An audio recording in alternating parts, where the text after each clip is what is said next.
हाँ जी, welcome to study home page YouTube channel. यह क्लास हमारी पॉलिटी की क्लास रहने वाली है। 2 क्लासें हमारी पॉलिटी की पहले ही एक अच्छे तरीके से इस प्रकार से हो चुकी हैं कि शायद आपको दोबारा कभी भी और कोई क्लास की ज़रूरत ना पड़े अगर आपने उनको अच्छे से पढ़ लिया है तो। और आज हमारे तीसरे नंबर की यह क्लास है। चलिए स्टार्ट करते हैं उन्हीं 2 लाइनों से कि इतिहास तेरे नाम का भी लिखा जाएगा। इतिहास तेरे नाम का भी लिखा जाएगा अगर कुछ समय तू किताबों पर लगाएगा। देखिए, बुक्स आपकी लाइफ को चेंज कर सकते हैं, टोटली चेंज कर सकते हैं। हो सकता है कि आज आपकी मेंटलिटी कुछ और हो। अगर आप बुक्स के टच में जाते हैं तो आपकी मेंटलिटी ही बदल जाएगी। आप बहुत अलग टाइप के इंसान बन सकते हो। तो इस वजह से बोलता हूँ कि लाइफ को अगर चेंज करना है तो आप किताबों के टच में रहिए। आज हम भारतीय संविधान के दूसरे भाग को पढ़ेंगे। आज की तीसरी क्लास है और आज का हमारा क्या होगा, यह है भाग 2 में क्या है कि भाग 2 में नागरिकता के बारे में बताया गया है। जिस बेस पर हम भारत के अंदर रह रहे हैं, ठीक है, हम भारत के नागरिक हैं, तो हम भारत के नागरिक किस प्रकार से हैं और जो बाकी लोग हैं तो नागरिकता कितने प्रकार की होती है। तो 5 से 11 अनुच्छेद, क्योंकि 1 से 4 अनुच्छेद हम लोगों ने पढ़ लिए हैं, आज हम कवर करेंगे 5 से 11 और यह दूसरे भाग के अंदर है। देखिए, यह कुछ तस्वीरें हैं जो मैंने स्टार्टिंग में लगाई है। यह मुझे गूगल से मिली हैं और यह तस्वीरें वह है जब भारत और पाकिस्तान का विभाजन हुआ था 15 अगस्त को। तो बहुत सारे लोग ऐसे थे कि जो भारत से पाकिस्तान की तरफ जाना चाहते थे, तो दूसरी तरफ बहुत सारे लोग ऐसे भी थे जो पाकिस्तान से भारत की तरफ आना चाहते थे।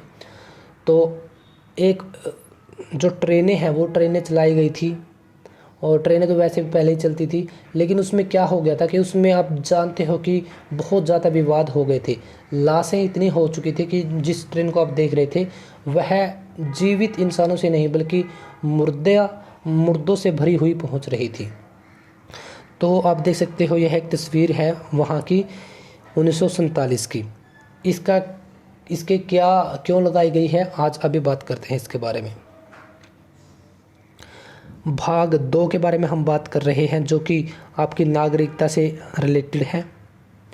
नागरिकता को इंग्लिश में सिटीजनशिप बोला जाता है और आपके अनुच्छेद 5 से 11 में इसको रखा गया है। 2 चीज़ें याद रखनी है कि भाग 2 और दूसरा कि यह किस अनुच्छेद में है, अनुच्छेद 5 से 11, क्योंकि 1 से 4 में हम लोगों ने पढ़ लिया है। तो क्या है, देखिए, भारत में रहने वाले लोगों के कुछ अधिकार हैं। अब भारत में आप लोग रह रहे हो तो आपके कुछ तो अधिकार है ना, लेकिन हमें पता ही नहीं कि हमारे क्या अधिकार हैं। चलिए, अब पता लग जाएगा आपको कि कुछ हमारे अधिकार हैं, कुछ हमारे अधिकार होते हैं। जो मुख्य रूप से भारत के नागरिक हैं उन्हें यह अधिकार प्राप्त है, जो भारत के नागरिक नहीं हैं उन्हें यह अधिकार प्राप्त नहीं है। देखिए, जो हम भारत के लोग हैं हमें कुछ अधिकार दिए गए हैं और जो भारत के नागरिक नहीं हैं उन्हें यह अधिकार नहीं दिए गए हैं। यह अधिकार क्यों दिए गए हैं, क्योंकि हम भारत के नागरिक हैं, इसी वजह से।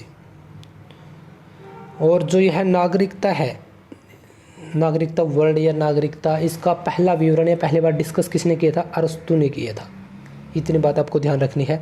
संविधान जब बना सबसे कमज़ोर कानून किसका था, नागरिकता का था, क्योंकि पता ही नहीं था उस टाइम पे। क्योंकि देखिए, संविधान कब बनना शुरू होता है आपका 1946 में, और कब तैयार हुआ 2 साल 11 महीने 18 दिन के बाद 1949 में आपका 26 नवंबर को। लागू कब हुआ, 26 जनवरी 1950 को। तो यह जो 3 साल से भी ज़्यादा, लगभग 4 साल का टाइम है, तो इसमें क्या होता है आपका कि आपका संविधान लिख रहे हैं, लेकिन हमें यही नहीं पता कि नागरिकता के ऊपर किस प्रकार से काम किया जाता है। नागरिकता के ऊपर किस प्रकार से काम किया जाता है, इसका मतलब यह है कि हम लोग किसे भारत का नागरिक मानेंगे, किसे नहीं, किस आधार पर मानेंगे। तो इसके ऊपर बिल्कुल सबसे कमज़ोर कानून थे, कुछ है ही नहीं था इसके अंदर, लेकिन बाद में इसके अंदर बहुत सारी चीज़ें जोड़ी गई।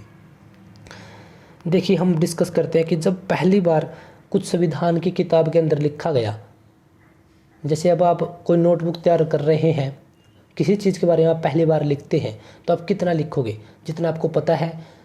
फिर अब दूसरी तीसरी चौथी बार आप कितना लिखोगे, कहीं से समझकर पढ़कर, तब आपको बहुत कुछ पता चल जाएगा। तो ठीक उसी प्रकार से संविधान में हुआ है। देखिए, पहले क्या था, जब बिल्कुल पहले एक नागरिकता प्रोवाइड करवाई गई थी। अनुच्छेद 5 में क्या था, प्रारंभ में नागरिकता, इसमें क्या था कि देश की आज़ादी के तुरंत बाद संविधान 26 जनवरी 1950 के 3 प्रकार की नागरिकता का प्रावधान किया गया है। इसमें क्या था, जब सबसे पहले नागरिकता प्रोवाइड करवाई गई, इसमें क्या था कि इसमें 3 प्रकार की नागरिकता, यानी 3 ऐसे स्टेप्स थे या 3 ऐसे रूल जिसके बेस पर हम यह बोल सकते हैं कि भारत का नागरिक है। कौन कौन से 3 रूल थे? नंबर 1, जन्म से भारत में है। तो देखिए भारत का मतलब क्या है? भारत का मतलब है कि 15 अगस्त 1947 के बाद भारत, जो आज का भारत है, वह भारत बना। पहले पाकिस्तान, अफगानिस्तान, पहले पाकिस्तान के साथ यह शामिल था। हम बेसिकली अगर बात करें दूसरे देशों की, हम यहाँ पर बात नहीं करेंगे।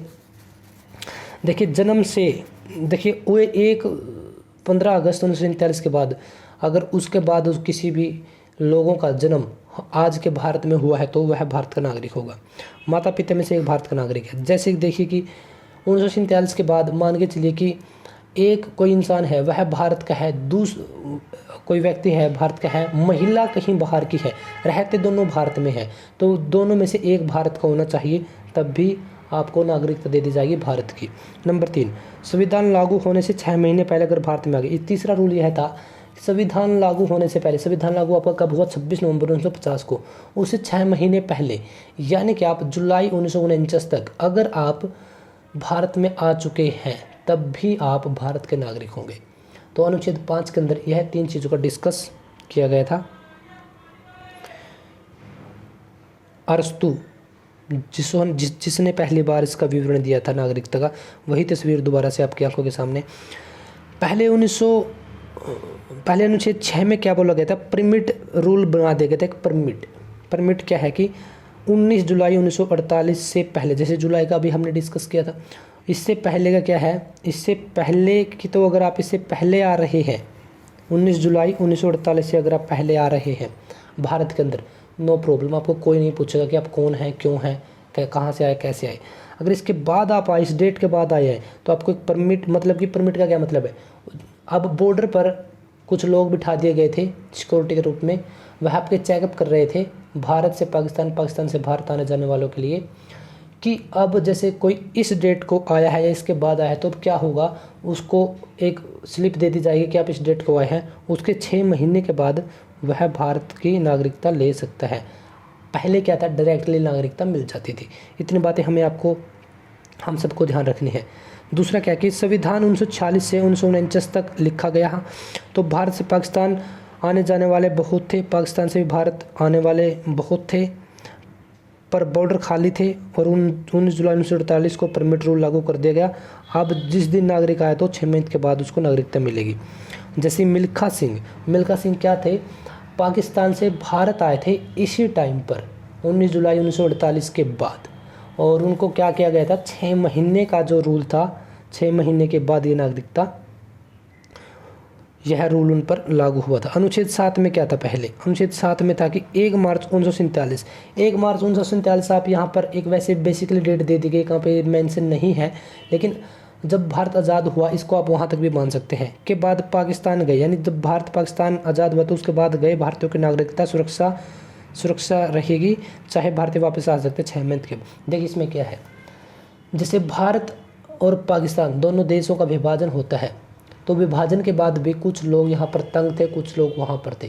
तो क्या है कि जो लोग भारत से पाकिस्तान जाते हैं भारत की आज़ादी के बाद 1947 के बाद, तो क्या था कि वहाँ पर अगर वो रहते हैं तो फिर भी भारत में उनकी नागरिकता ख़त्म नहीं की जाएगी।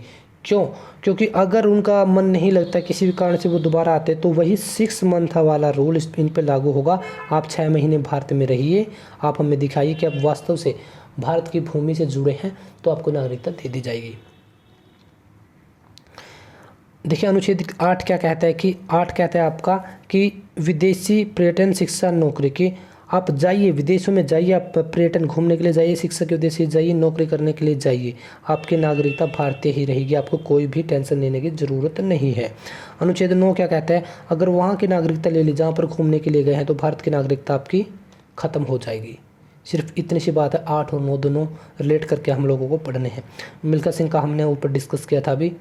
और जो लोग उस टाइम की तस्वीर, जो लोग एक दूसरे देश की तरफ जा रहे थे, अनुच्छेद 10 में क्या है कि देश के नागरिकों की नागरिकता की सुरक्षा की जाएगी जब तक कोई देश विरोध ना करे और संविधान बिना मतलब छीन नहीं सकते।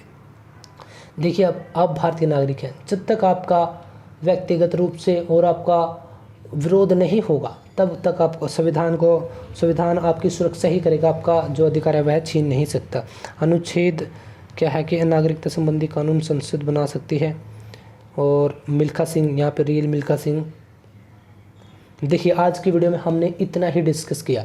आज की वीडियो में हमने क्या डिस्कस किया, भाग 2 अनुच्छेद 5 से 11 कौन से, जो बिल्कुल स्टार्टिंग में हमें नागरिकता प्रोवाइड करवाई गई थी, किन आधार पर हम नागरिकता ले सकते थे। लेकिन अब इसके अंदर बहुत सारे सुधार या बदलाव किए जा चुके हैं, जो कि हम नेक्स्ट वीडियो में पढ़ेंगे, अगली वीडियो में पढ़ेंगे। आज की वीडियो में हम इतना ही डिस्कस करेंगे, क्योंकि वीडियो फिर बहुत ज़्यादा लंबी हो जाती है, आपको पढ़ने में मज़ा नहीं आएगा। तो हम पार्ट वाइज पार्ट पढ़ेंगे। कल का आपका काम यही है कि आपको बताना है कि पहले अनुच्छेद 7 के अंदर क्या चीज़ें रखी गई थी नागरिकता से संबंधित। कल आपको क्लास में आते ही, जब भी आप आते हैं, कमेंट बॉक्स में आपको ज़रूर जाकर बताना है। आई होप कि आपको क्लास बहुत अच्छी लगी होगी। चैनल को आप अगर सब्सक्राइब कर लेते तो मुझे बहुत मोटिवेशन मिलेगा कि आई एम राइट। और आई होप कि आपको वीडियो बहुत अच्छी लगी होगी। आज की क्लास से रिलेटेड अगर आपको कोई भी क्वेश्चन है तो आप मुझे बता सकते हैं। मिलते हैं कल की क्लास में।